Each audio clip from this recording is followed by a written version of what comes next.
Bien, alors, petit complément à la vidéo précédente, mais c'est toujours le même principe. Pour résoudre une équation, pour résoudre certains types d'équations, il faut se ramener d'abord à une équation produite.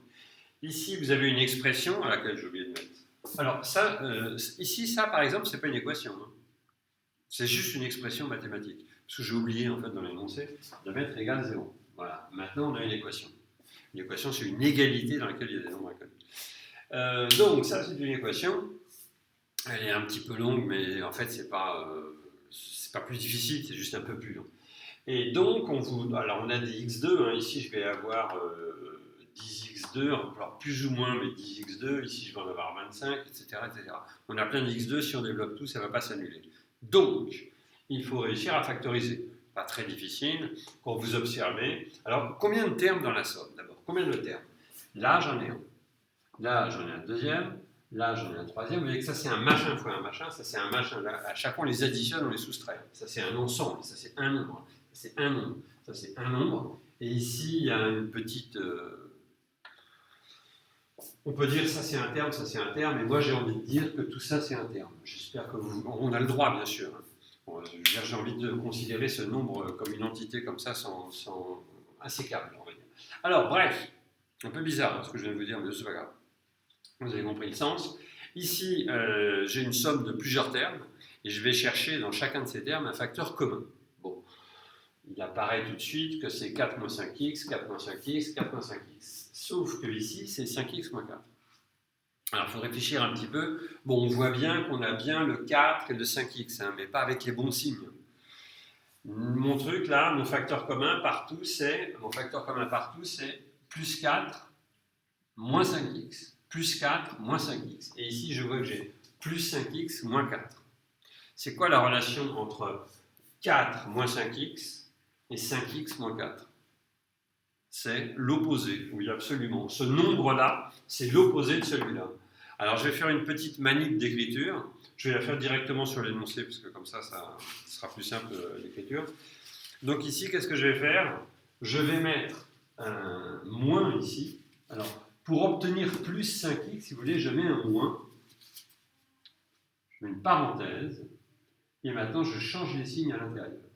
Vous voyez que si je développe, normalement, juste avant, j'avais 5x moins 4. Hein, j'avais 5x moins 4. Maintenant, si je développe, j'avais ça, en fait. J'avais plus 5x moins 4. Si je développe ça, ça fait moins... Bon, on ne le voit pas très bien dans l'histoire, mais je vous le refais. Allez hop, voilà. Tac. On a moins 5x, donc ça fait plus 5x. Moins plus 4, ça fait bien moins 4. Ces deux nombres-là, comme je l'ai dit tout à l'heure, c'était des opposés. Hein. Ils étaient deux nombres opposés. Ben, je mets un moins devant l'opposé, ça revient au même. D'accord? Ça vous va? J'espère que oui. Ça fait finalement moins 4 moins 5x. Voilà. Et pour rappel, j'avais moins 4 plus 5x, ou plus 5x moins 4. Ouais.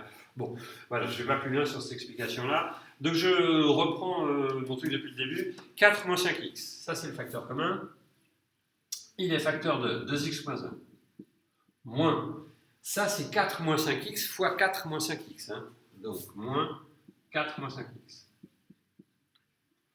Plus x plus 1 fois 4 moins 5x, donc c'est x plus 1.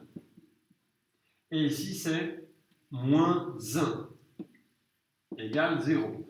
Alors, après avoir fait un début de factorisation comme ça, vous pouvez regarder tout de suite en disant, mais si je développais, si on développait, ça ferait ça fois ça. Ouais, c'est bien celui qui est là. Ça fois ça, ça fait bien 4,5x au carré, avec un moins devant, ok. Ça fois ça, ça fait bien 4,5x fois x plus 1, ok.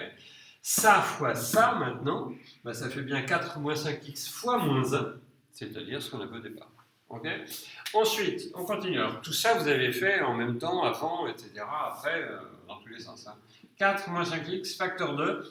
Maintenant, là-dedans, je supprime les parenthèses, en fait. Hein. Je commence par réduire, hein, ou par développer, plutôt. Ici, il faut considérer que c'est un moins 1, donc je développe. Allez, 2x moins 1, ça ne bouge pas. Moins 4 plus 5x, moins 4 plus 5x, plus x plus 1, moins 1. Tac, égale 0. OK? Et maintenant, je réduis. Alors, 4 moins 5x. Voilà, ça c'est réglé. Donc, Alors plus 1, moins 1, je vais l'enlever directement. Dx, j'en ai combien?